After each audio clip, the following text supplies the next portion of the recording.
You are listening to the audio portion of the QB Power Hour webinar series.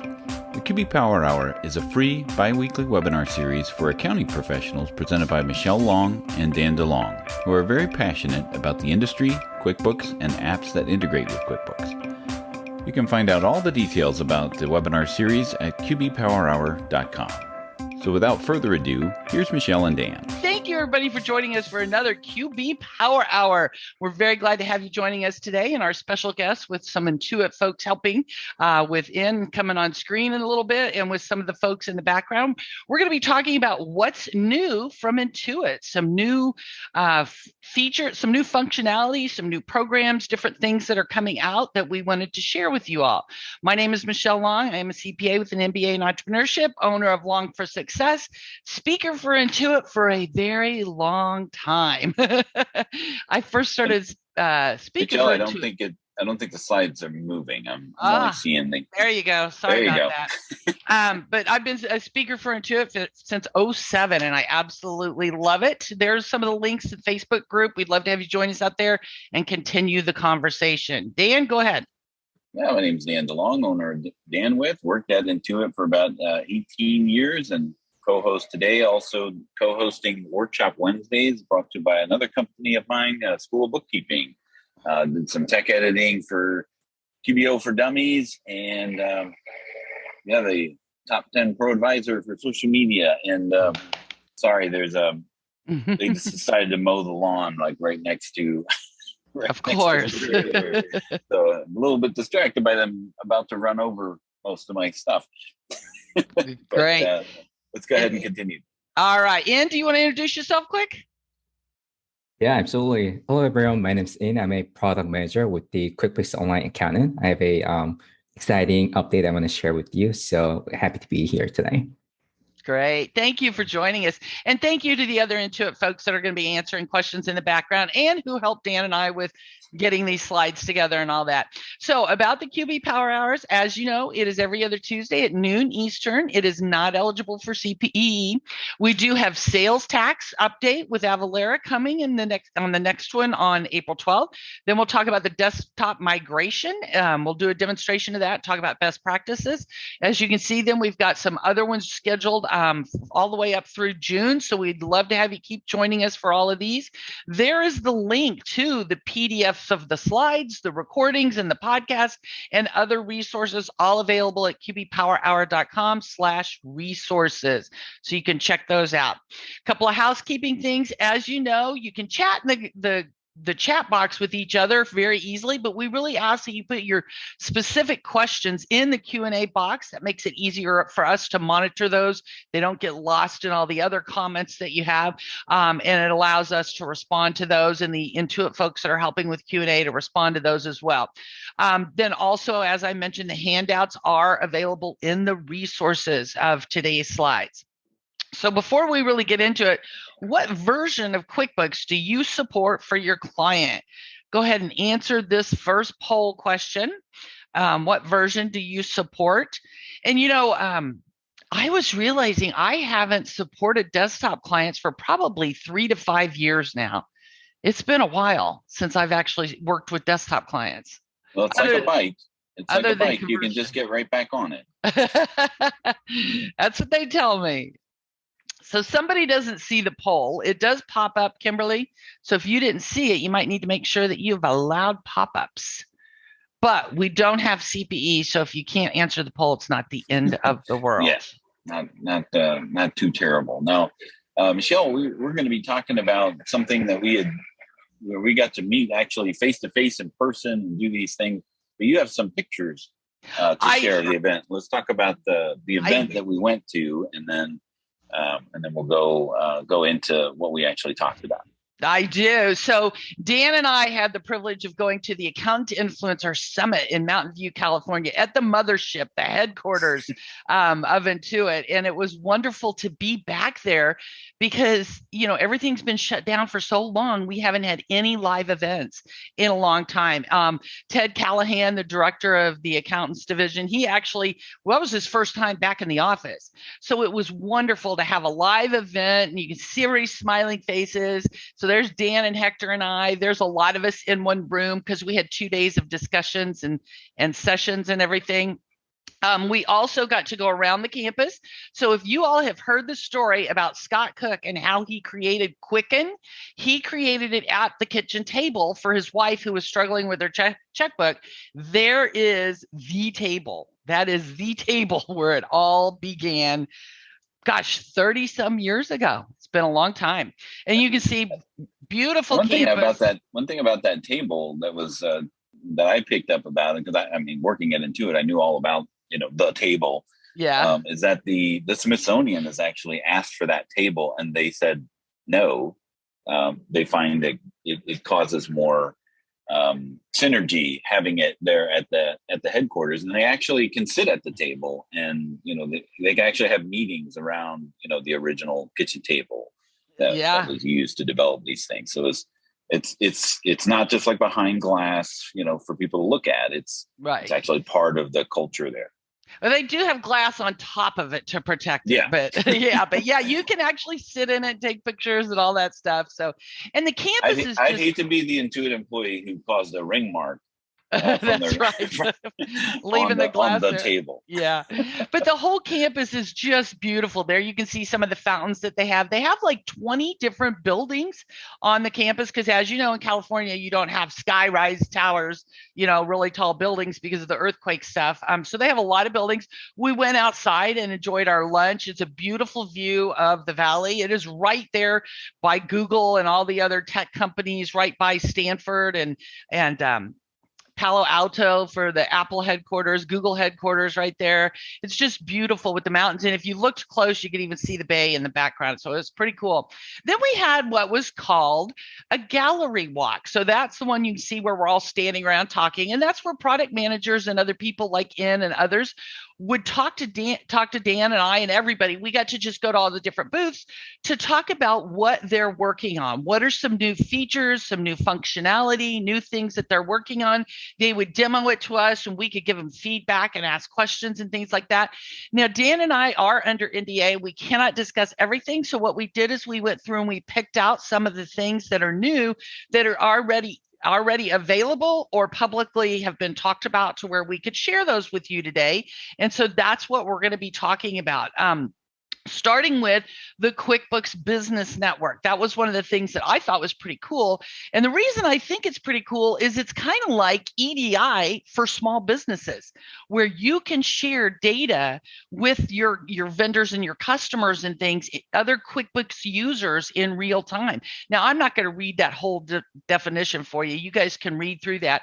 But it allows you for other people that are using QuickBooks, which, as you know, it is the #1 software. So there's millions of other users out there that you can find your customers and vendors. So for example, let's pretend Dan is a vendor and he's doing some work for me and he creates an invoice. It can automatically populate in my QuickBooks company as a bill to be paid.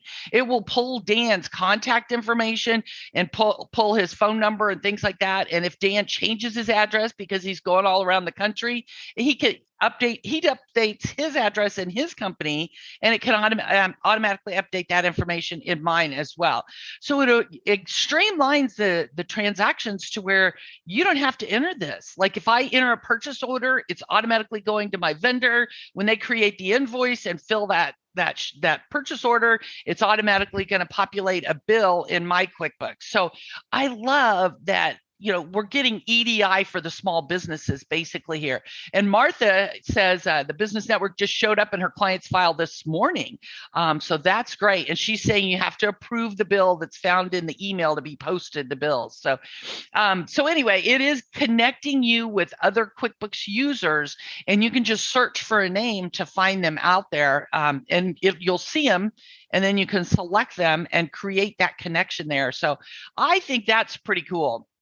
And I talked about importing the invoices directly into your books. You can pull that in. Go ahead. Oh, I think Bill.com had something very similar in their solution where users can opt in and then because things are going back and forth between the same users.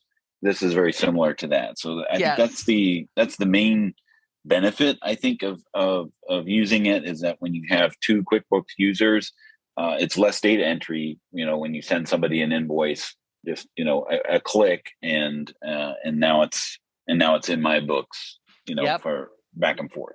Well, and with the less data entry, you're saving time, so you don't have to have somebody who has to sit there and keep inputting all these things or anything. And it's more accurate. You don't have the opportunity for errors and things for that. And then somebody else in the chat, I think that's still Martha, said, great for cash flow analysis, getting closer to real-time data every day. And I think that's the thing that I was hitting. Again, we're automating these processes where we're eliminating data entry. So I loved that. I thought that was pretty cool. Dan, were you going to talk about getting paid up front? Yes. There should be more information on the next, if you've been, I guess it didn't refresh. But you know what? No. Let me go ahead and finish a couple of topics, and then Okay. we'll let you cover that on your session, because I Okay. downloaded them to PowerPoint. So they're probably in the Google Slides. So Okay. the other thing that I thought was really cool, and it's available now, is the Amazon Business app. It'll bring those business purchases into QuickBooks automatically by line items. So I think that's really cool. So when you go into the transactions, let me show you here. Oh, I got a video. Uh-oh, it's not displaying properly. So I will go to Plan B, and I will pull it up in Chrome in that folder. Let's see if I can get it going here. Anyway, with the Amazon Business app, while I'm pulling this up, I'm going to tell you, you have to have a Prime account and a Amazon Business account. An Amazon Business account, which is free. It's not your personal Prime that you have, for your own stuff. It's actually a business. Correct. Business account. And you can so you can get a business. Oops, it's playing now. Can you hear it? No, we couldn't hear it. Did you share with your sound? I have it up here. I'll let you share it. Okay, so let me steal it from me here. The thing of it is, you get an Amazon Business account for free. Then you have a Business Prime account if you choose to. If you upgrade to Business Prime, that's like $69. You don't have to have that to use this and pull these transactions in.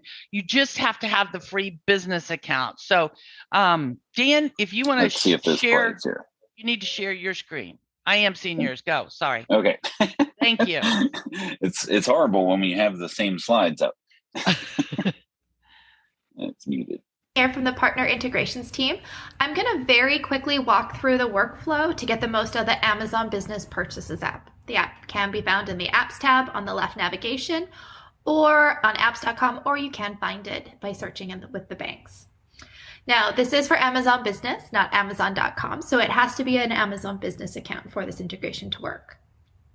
What the app does is it brings in additional details and makes it easier to categorize expenses at a line item. So here you can see some of these are categorized. The default is always going to be, unless you change it, which I'll show you shortly, office supplies and software. Oh, wrong one. So here we go. You can go in and see all the items that were associated with this purchase. If I click on this link, the order number, I will then, it will open up a PDF of this order if you wanted additional details, but I can see what these items were purchased and categorize them all individually fairly easy.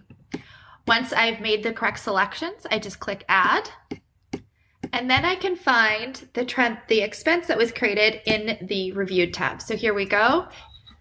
Here is the expense that was created with all the different categories broken out and the description. And if something wasn't correct, I can amend the expense itself, or I can also undo the transaction. In which case, I can again find it in for review to make any changes I need.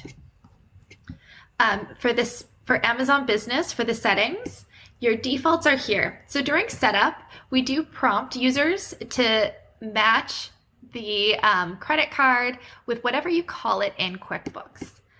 And then I can change the default should I want to. Now, after I've created that expense, What I can do then is go into my banking tab, and it will be, if I have the credit card in which was used to make that purchase, then I can just match it and that categorization is automatically done. If you have any other questions about the app, feel free to reach out to me. My name is Caitlin Wolchinski, and I'm the product manager who helps drive this integration. Thanks. Thank you, Dan. And I think that is great. I loved how she demoed it to show you all. And you've got screenshots here of what she just demoed for you, but I love how it's right there in the transactions. So you have one feed for one tab for your bank transactions, one tab for your Amazon feed there, and it's pulling those line item details in, and you can really drill down and see the information without having to go over to Amazon, log in, look up that order. So if you have any questions, it's all right there. So I think that's really cool. And again, it's automating that process where we're getting all of this data entered automatically, eliminating problems and streamlining our workflows for us. So I thought that was pretty cool. And Dan, do you have anything else to add on the Amazon business? You're muted. I'm muted. There you go. I think that's that comes in really handy because typically you don't just buy one thing. At Amazon, they're very good at saying, other people bought this, right? Everybody knows the Amazon buying experience. There's lots of impulse buys at the end of the checkout. So that one charge is typically not just one thing. So being able to split that and see that is an advantage. Like I was originally trying to understand, well, what's the benefit of this, right? Like, why would I see those charges come in from Amazon and, my customer would just say, well, that was this or that was that, but being able to see the actual product. So, otherwise he'd have to go into his Amazon account, figure out what he actually purchased, and then we would then categorize it. Well, here you can see it all in one place. Right. And somebody asked in the Q&A, because this app resides in app transactions in the bank feed, if you have other app transactions like Square, can you use both of these? And the answer is yes, you can. There should be a drop down at the top when you're in app transactions. Yes. You should have a drop down to see your other apps that are connected through this. And if your client is using a personal Amazon account, they can upgrade or change that to a business account, an Amazon business account. They don't have to pay unless they want the business prime. And like I said, it's like $69 or something like that. And then there's some other options you can do if you want to. But I think this is great to get those details in without doing that data entry. So I was impressed by that. Wanted to share that with y'all. So check that out. It's in the transactions tab where you'll find your bank fees and things like that. And once you, like she mentioned in the video, once you download and once you add that Amazon transaction, then it's going to match in your banking area. So I think that's great. Dan, do you want to go ahead and start RevShare? So this was another thing that's really great in impacting us as the accounting professionals. And I know I've heard for years, a lot of people, when we had the old wholesale pricing, they didn't like using their credit card and then having to bill their clients and things like that. They just didn't kind of like that. So a lot of them would skip the discounts and just have it direct billed to the clients. Well, now with this RevShare program, Intuit is going to direct bill the clients, and we get a 30% revenue share for 12 months of that subscription. Dan, if you want to go ahead and go to the next slide there. So it's going to be part of the new ProAdvisor preferred pricing that we have instead of, as you know, wholesale went away, last summer, I think it was. It's been gone for quite a while. And we have the PAPP now, ProAdvisor preferred pricing.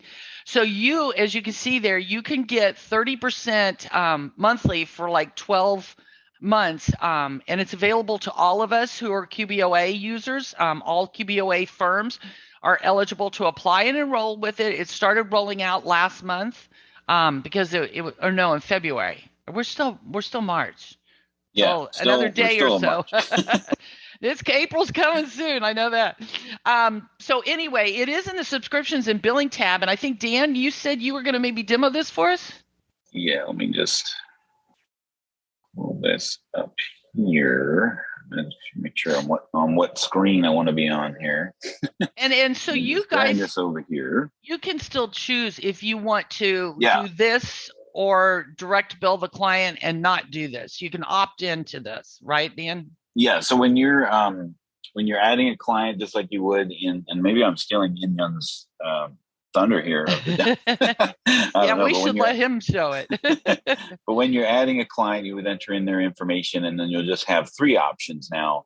Now you have this bill my client for the direct discount, and then that's not partaking of the revenue share. But typically the discount will be a little longer than what it would be with the revenue share.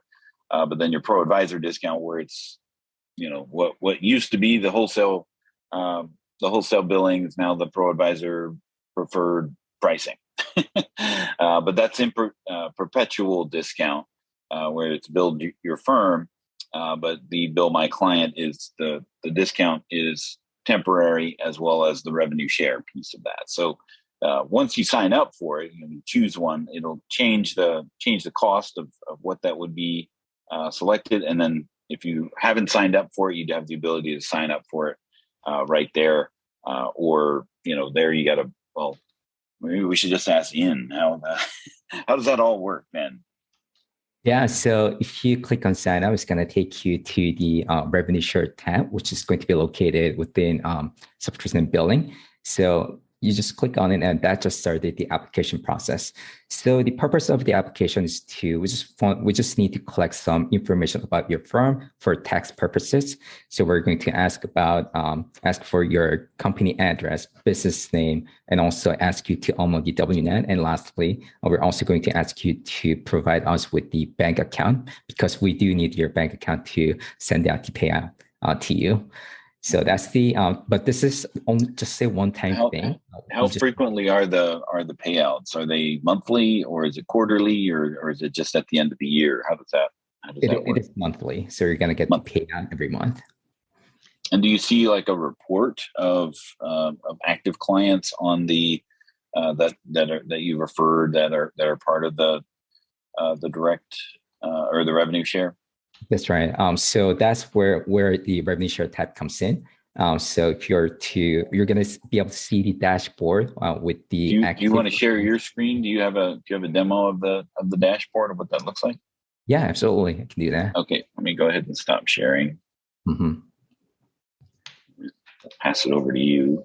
All right. And we have some other folk asking, how do you enroll? Will it be available for everyone to enroll, or is it a slow rollout like most things, or is it all just random? Absolutely. So we're doing a phased rollout. So we release revenue share program to a small number of QuickBooks Online accounting users, but eventually this program is going to be available to all QuickBooks Online accountants in the United States. So once this is released to your account, you're going to be able to see revenue share payouts tab under subscription and billing. And if you click on get started, that's going to start the application process. And as per the dashboard, you can locate. So once you're enrolled in the program, then you're going to start seeing the dashboard where once you add clients under revenue share billing, and once the payouts are made or sent to your account, then you should be able to see the payouts in this dashboard.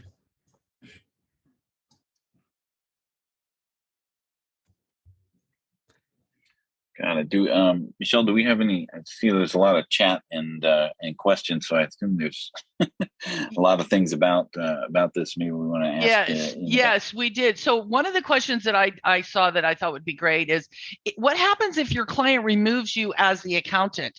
Let's say you set them up, and it's 6 months later, and things go awry, and they remove you as accountant. You've got 6 months of that 12-month rev share left. Do you still get that if you're not the accountant user anymore? Yeah, so the condition for the revenue share eligibility is that you do need to maintain the relation between the accountant and the client. So if the client moves out from your billing, from like they stop simulation with the accountant, then revenue share is no longer eligible. Okay. And what about if you've got new clients or if you've got existing clients? Is it only new clients, or if you have existing clients on the preferred pricing, can you convert them to the rev share? Yeah, so currently only the new clients to the QuickBooks ecosystem are eligible for revenue share. So the clients that are added through QuickBooks Online accounted by you are going to be eligible for revenue share payouts. But we have heard a lot. We received lots of feedback from the accounts that they would like to also migrate existing clients to the revenue share program. So we are reviewing that feedback with the team. Okay. Yeah. The thing to really drive home or get across here is that this is just another avenue for signing up new clients. So a lot of the the what if situations with my existing clients are not really going to enter into that conversation. It's really just a choice when it comes to setting up a new client. Is it firm billed? That's the ProAdvisor pricing, and that's perpetual. Client billed, where it's not part of the revenue share, that's a discount, and that is going to end eventually. And then the same thing. This is kind of a best of the both worlds, where you're receiving something as the accountant. The client is also receiving a discount. The discount is just not as long as it would be as if it's direct billed and it's client billed, right? That's right, Dan. Okay. Color commentator by yes. So is there an option? I'm sorry, one more question on that. Is there an option to give that discount back to the client? Because I was just telling somebody else, the client gets the first month free. They get 50% off the next 3 months. So the first 4 months, what about the other 8 months? Can you give that discount to the client instead of taking it as rev share? So the discount is only for the first 3 months. So there's no way to pass on the discount like within the program. Okay. So if you're like to do that, you'll have to come up with a contract, like separate individual contract with your client, I will imagine. Yeah, I think it's really just kind of weighing the options as far as the discounts, because if it's 50% for the first 3 months, what that discount actually tends to be, and then whatever the revenue share portion of that and ends up being, comparing that to the direct billed where you get a longer discount period. It's really up to you to decide which is best for you and your firm as well as your clients at the same time. And we did the demo. Okay, there we are. Now I moved the slide, so it segues right into getting paid up front, which is thank you, interesting. Yeah, thank you, In, for answering some of these questions and demoing the revenue share program. Thanks for having me. So to getting paid up front, this is interesting. I was watching Hector's video on this and really got to talk to the person at the gallery walk that we were walking through about how this has actually worked. So the caveats here is you have to have QuickBooks Capital and QuickBooks Payments all within the same company, but it does have a really good benefit in that over other services that offer the same thing for pre-funding your invoices. But basically, that's what it is you can get pre-funded on your open invoices. If you are looking at the invoice section inside of QuickBooks Online and you see this fundable new icon, then that is where you start the process of being able to do this. So there is a 3% fee for the pre-funding of your invoices. So basically, you get paid up front by Intuit or QuickBooks Capital in this case, and there's no transaction fee on the QuickBooks payment side of things if the invoice is paid within that first 30 days. So you're going to be paying 2.9% anyway if they pay with credit card, or the 1% for ACH. So those fees are actually waived if the transaction is paid within the first 30 days. After 30 days, if the customer doesn't pay, then the whole thing moves over to the QuickBooks Capital section for regular repayment, and regular interest fees apply for that. So that is the advantage of this over other service providers doing similar things with pre-funding, because again, it's built in. And if you have the QuickBooks Capital and QuickBooks Payments already established in the company file, the prepayment can be really simple if it happens within the first 30 days. Now, if it doesn't, well, bummer. Well, it's going to be moved over to to a regular, short-term loan, which is really what these pre-fundings are. But you can manage those things inside of your QuickBooks. You don't have to go outside of QuickBooks to go and repay the loan. You just do it all right within there. So you can get pre-funded. Uses your QuickBooks data to get you approved for those loans. So there's not any kind of forms or anything that you need to fill out when you're using the pre-funding. Any questions on that you saw, Michelle? Well, I was just going to add, I think this is just great, especially right now for our clients with cash flow issues, with the cost of everything getting higher. People that maybe used to pay on demand or within a few days, they may be taking longer to pay. So this might be a really good option for a lot of folks to help with cash flow right now, because things are in flux and it's affecting a lot of our clients, and a lot of small businesses out there are struggling with cash flow issues. So I think this is a great option, and the way it works is a lot better, like you said, than some of the other things like factoring. Once you factor an invoice, it's totally out of your hands and out of your control, and that's not the situation here. So I thought it was a great new offering for some clients that need some help with the cash flow issues. Yeah, if they need the money now, like if they got to buy supplies or things like that, that comes in real handy to actually have the money there.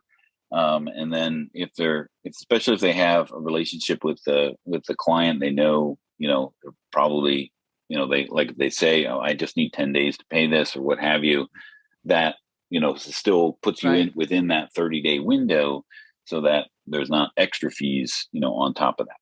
Well, and that's a good point, Dan, because a lot of these businesses, the cash goes out the door before they're able to invoice and receive the money. Say, for example, you're somebody that does catering. We're doing the wedding Saturday. So let's say you're a catering company or your client's a catering business. They have to go out and buy all the food and everything before they're able to invoice and get paid. And so if they can do things like this to get the money faster, it's really going to help them, because they've got the cost going out the door up front. So it is very helpful. Go ahead. Sorry. Yeah, we've got some extra links in there on the slides that'll be able to, you can learn more about what it is if you don't see it within you or your firm or your client's company files, as well as the support articles. So there's a lot of the FAQs and those types of questions can be answered on those resources as well.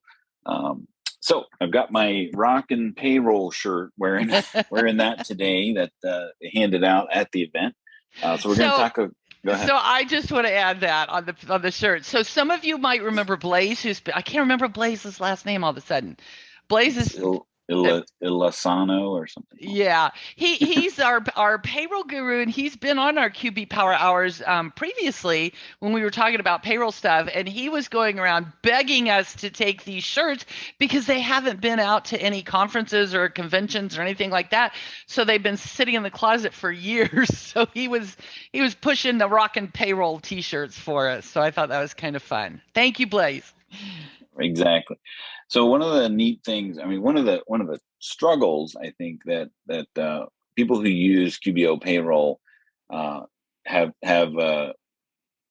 found using that service is that once you record a transaction, getting things corrected when things are in a mistake situation is a little painful. I think that's as nice as I could say it, right? Because if you can't modify the transaction already, then those transactions, I mean, you need to reach out to Intuit directly and hope you get answered in a timely fashion, and then it needs to go to basically payroll corrections in order for that to happen.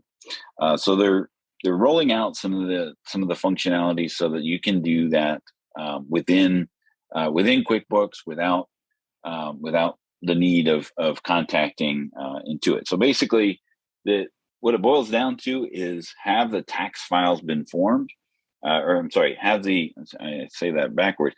Have the tax forms been filed? So if a form filing has occurred for the period that you're trying to correct the paycheck, then unfortunately, yes, you still need to contact Intuit, because you have to have them amend your return, right? So if it's already been submitted, then the Intuit payroll services will need to amend the return, because that's going to have an impact on what's already been filed. But if it's been included in tax payments, yes, you can now make adjustments to those paychecks. If it's in the last check, it's really just kind of working through this here. And these are the checks that, when I say checks, these are the checkpoints along the way of you actually modifying the transaction, if that can actually be done and done successfully. So we have a little demo of somebody actually doing that.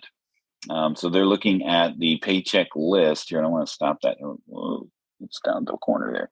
So this paycheck is actually dated. I don't know if you can see that, but that's 10/22, and they've done monthly paychecks since then. So that's out of sequence, and typically you can only void or delete, or sometimes you can only do those things if it's the last paycheck that was done, like peeling back the layers of an onion.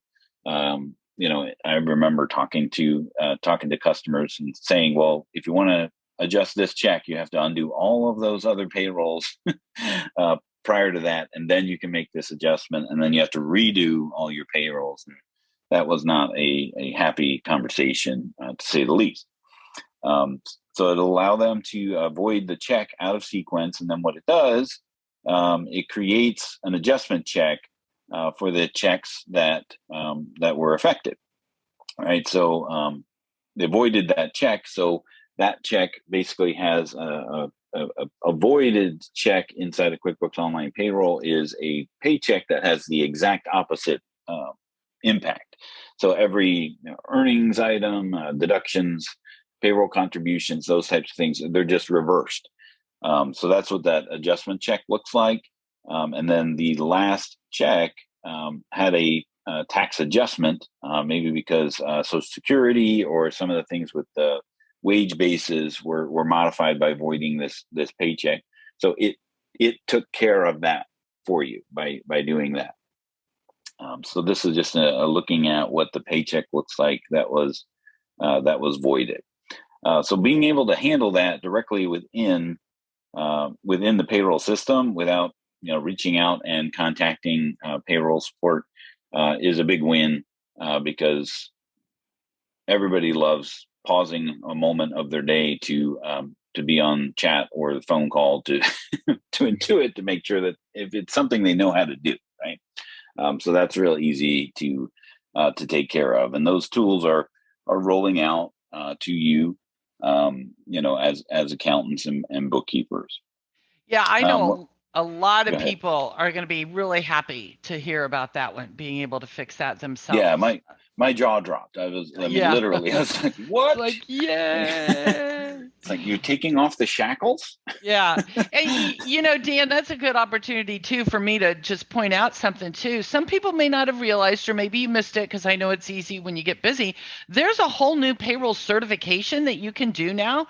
We just had a VCon and one of the tracks was for payroll certification. If you want to work on that payroll certification, it's under your ProAdvisor tab in training. And there's actually 2 courses that you'll want to take to help you prepare you for the payroll certification. There's the payroll specialist course training that you can do. And then there's also another one just on like doing payroll. So anyway, there's a couple of training opportunities out there. You can get CPE for that. And then there's the test if you want to be certified in payroll. So sorry, Dan, I just wanted to mention that as well. Yet another badge that you can put on your email signature and on your website. That's correct. Yeah. Pink one this time. Exactly. Everybody loves pink. It's the new black. Okay, so early pay is a feature or function inside of QuickBooks Payroll that allows employees to request an advance. So very similar to like the apps that are out there like Chime, where they can opt in and get an advance on their paycheck, and then it recoups the fee.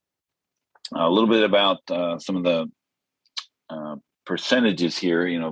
Employees, are limited to their pay cycles. A lot of people living paycheck to paycheck. Well, some people are living paycheck to before the next paycheck, and they need something ahead of time to be able to do that. So early pay will allow them to do that. This is a nice little statistic that I saw that 79% of employees would switch employers for early pay, for early access to pay. Wow. And I know that I had no idea it was that high. Right. Wow. Sorry. So that's why people are turning to these apps like Chime and Dave and those types of things, the payday loans, those kind of brick and mortar stores. So now it's nice that it's something that can be offered, directly in the payroll service. And I know doing an employee loan, setting that up ahead of time, when an employee comes to you and say, "Hey, can I take an advance on my next paycheck?"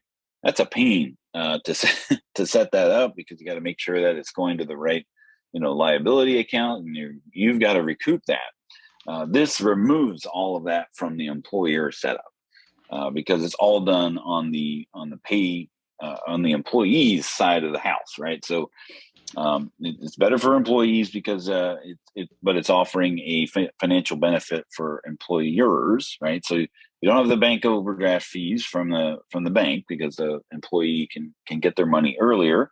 They don't have the outrageous fees that are with brick and mortar, payday loans, and as well as those digital pay advance apps like Dave and Chime, right? So it's 1% of the advance with a $3 maximum. And of course, there's no late fees because it automatically comes out of the employee's next paycheck. And then there's a demo here. So oops. It takes a team to run a business. At QuickBooks, we know that small businesses rely on their teams and want to provide in-demand employee benefits. Financial emergencies can happen to anyone when things don't go as planned. QuickBooks Early Pay gives employees instant access to money before payday. If approved, Early Pay lets you, the employee, take an advance of up to 60% of your estimated upcoming paycheck, with a maximum of up to $700 per pay cycle. Once approved, you can choose to have money deposited into your bank account so you can pay bills or cover unexpected costs. There is no credit check. You can choose to automatically pay back your early pay advance on the due date, usually your next payday. Once you've repaid your advance, you can request early pay again when you need it, on your schedule. Employees can access early pay confidentially through Workforce, the online portal where employees can view their pay stubs and other important financial information. Early pay doesn't impact employers' payroll or books, so there's no extra work, cost, or liability for a business. When life happens, QuickBooks has your back with early pay.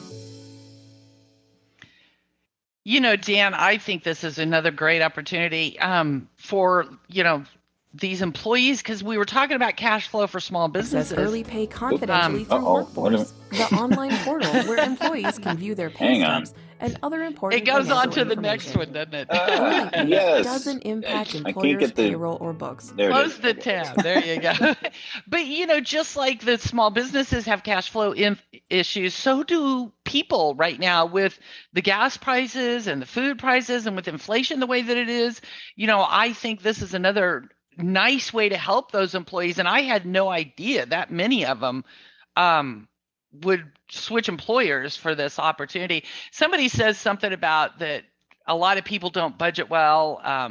It's, unfortunately, the past 2 going on 3 years now have been so challenging for so many people with COVID and people losing their jobs, people not able to work or to travel to do their jobs. And now with the inflation and the gas prices, it's just double whammy.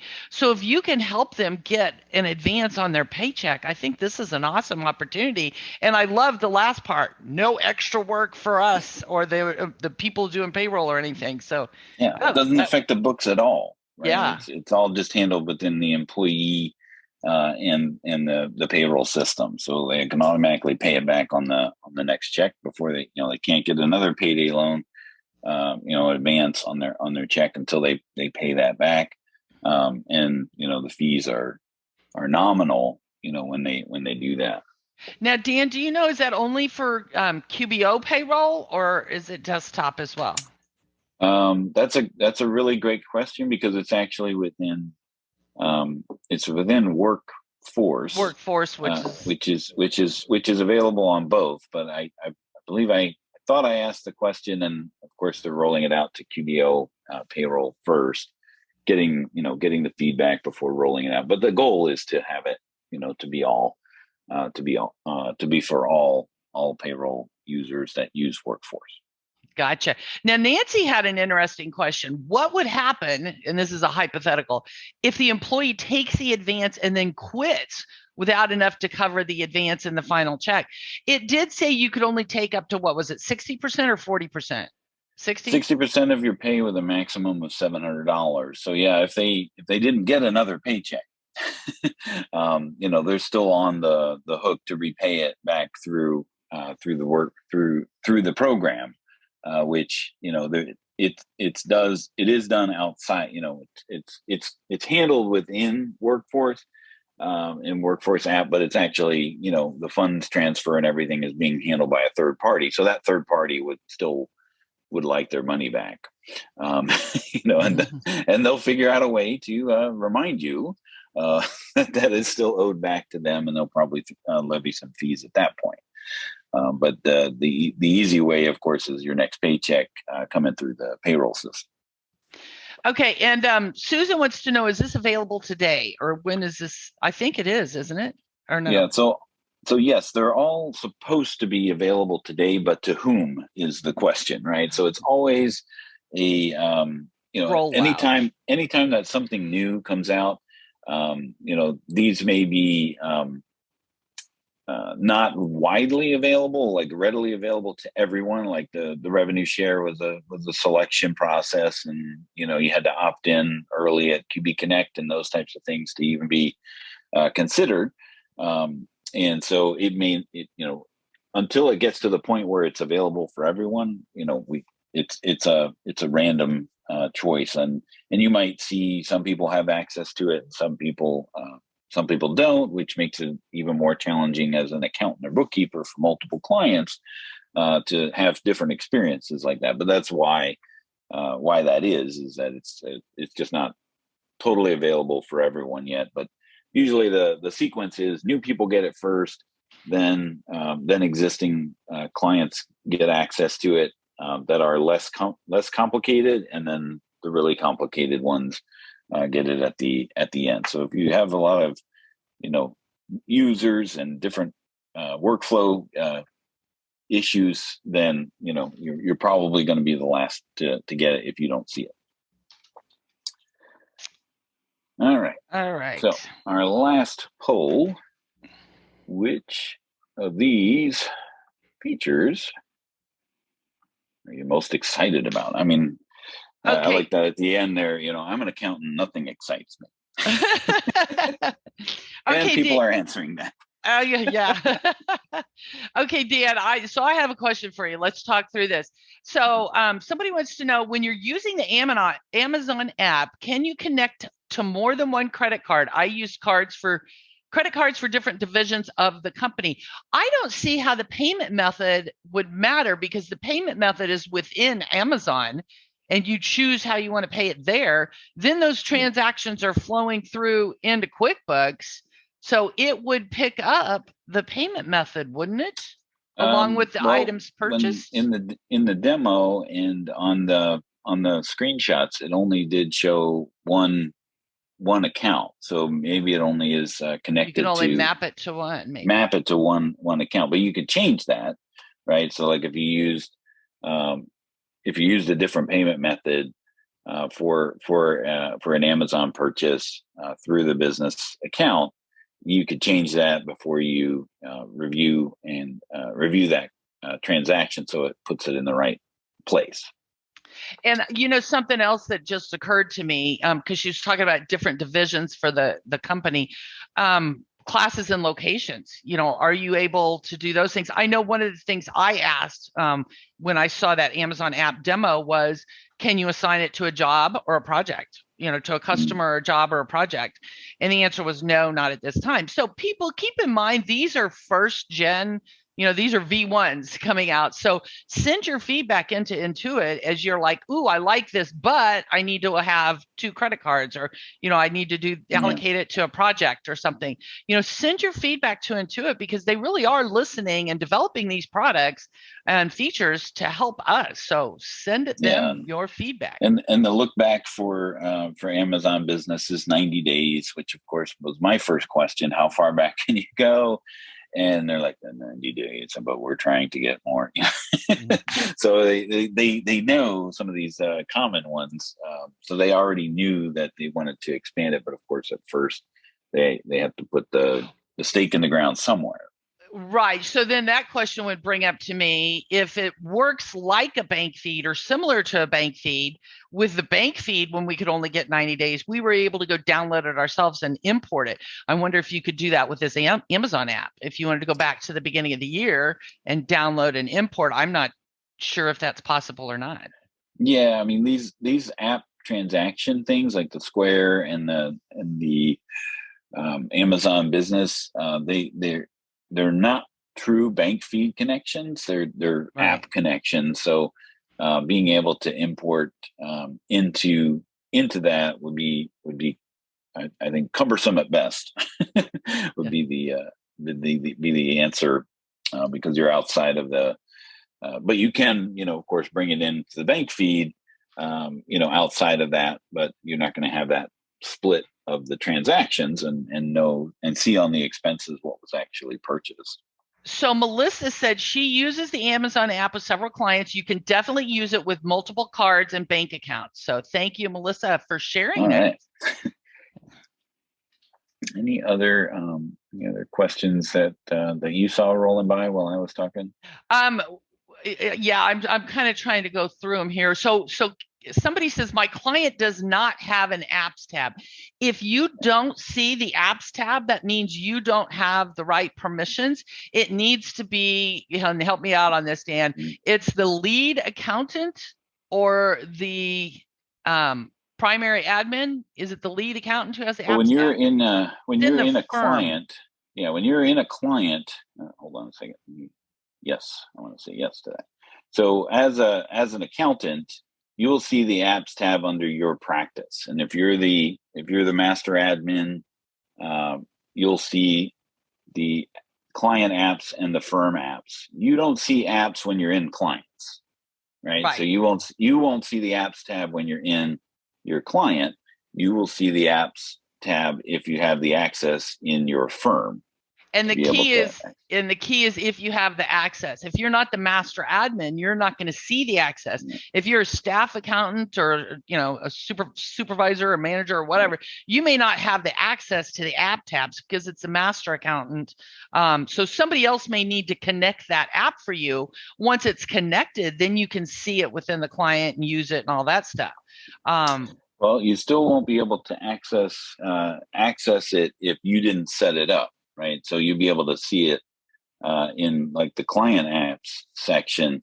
But if somebody else, like if the client set up and actually connected the app, you may not be able to launch it from there. I'm trying to see if there's one. It would be here. in the transactions tab though. Once they've connected it, It would be in, and so they can use that in the transactions tab once it's been connected by someone who's got the authorization. Yeah, like this one here is a bill.com. Somebody else connected it. I can't get to it.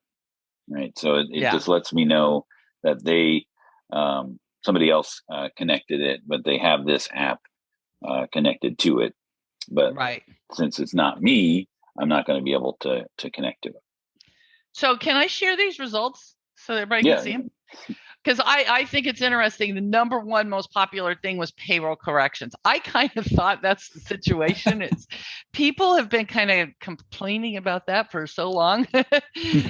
So I'm very glad that that's something that really hit. And the business network was pretty popular, as well as that Amazon business app was very popular. So I think that's great.